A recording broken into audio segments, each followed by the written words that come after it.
Please like the video and share it so that it reaches many more people and you get sawaba, or rewards from Allah. This could be a sawabe jariyah or continuous reward for you long after you are gone. Volume 2, Book 21, number 243. Narrated by Abu Hurairah. Allah's Apostle said, Satan puts 3 knots at the back of the head of any of you if he is asleep. On every knot he reads and exhales the following words, "The night is long, so stay asleep." When one wakes up and remembers Allah, 1 knot is undone. And when one performs ablution, the 2nd knot is undone. And when one prays, the 3rd knot is undone, and one gets up energetic with a good heart in the morning. Otherwise one gets up lazy and with a mischievous heart. Volume 2, Book 21, number 244. Narrated by Samurah bin Jundub. The Prophet said in his narration of a dream that he saw, he whose head was being crushed with a stone was one who learnt the Quran but never acted on it, and slept ignoring the compulsory prayers. Volume 2, Book 21, number 245. Narrated by Abdullah. A person was mentioned before the Prophet, P.B.U.H., and he was told that he had kept on sleeping till morning and had not got up for the prayer. The Prophet said, Satan urinated in his ears. Volume 2, Book 21, number 246. Narrated by Abu Hurairah. Allah's Apostle, P.B.U.H., said, Our Lord, the Blessed, the Superior, comes every night down on the nearest heaven to us when the last third of the night remains, saying, Is there anyone to invoke me, so that I may respond to invocation? Is there anyone to ask me, so that I may grant him his request? Is there anyone seeking my forgiveness, so that I may forgive him? Volume 2, Book 21, number 247. Narrated by Al-Aswad. I asked Aisha, how is the night prayer of the Prophet? She replied, he used to sleep early at night, and get up in its last part to pray, and then return to his bed. When the muezzin pronounced the adhan, he would get up. If he was in need of a bath he would take it. Otherwise he would perform ablution and then go out, for the prayer. Volume 2, Book 21, number 248. Narrated by Abu Salma bin Abdur Rahman. I asked Aisha, how is the prayer of Allah's Apostle during the month of Ramadan? She said, Allah's Apostle never exceeded 11 rakat in Ramadan or in other months. He used to offer 4 rakat, do not ask me about their beauty and length, then 4 rakat, do not ask me about their beauty and length, and then 3 rakat. Aisha further said, I said, O Allah's Apostle, do you sleep before offering the witr prayer? He replied, O Aisha, my eyes sleep but my heart remains awake.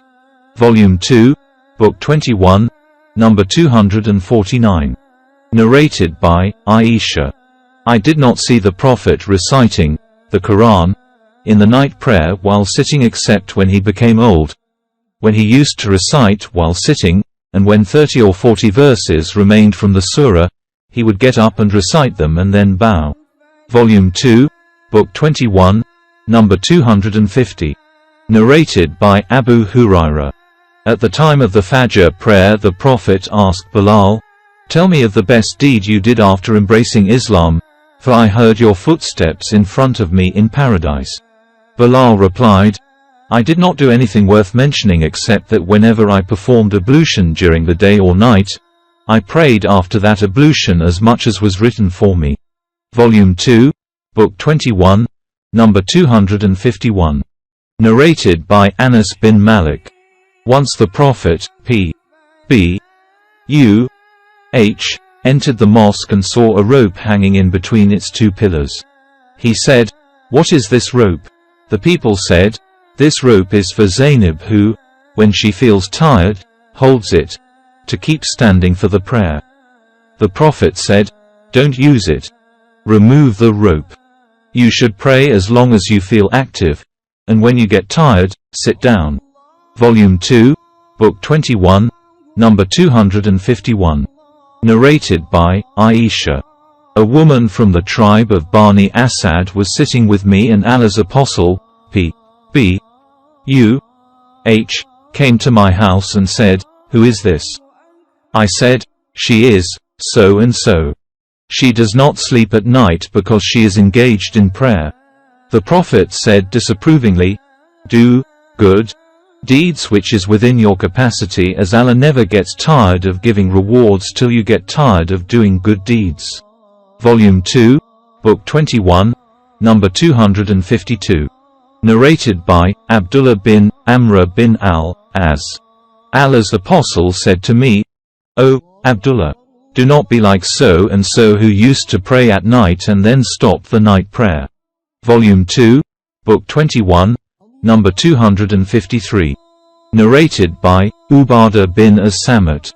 The Prophet, whoever gets up at night and says, "La ilaha illallah wahdahu la sharika lahu lahu al-mulk, wa lahu al-hamd wa huwa ala kulli shay'in qadir. Alhamdulillahi wa subhanallahi wa la ilaha illallah wa allahu akbar wa la hawla wa la quwwata illa billah." None has the right to be worshipped but Allah. He is the only one and has no partners. For him is the kingdom, and all the praises are due for him. He is omnipotent. All the praises are for Allah. All the glories are for Allah. And none has the right to be worshipped but Allah. And Allah is great, and there is neither might nor power except with Allah. And then says, "Allahumma, ighfir li, O Allah, forgive me."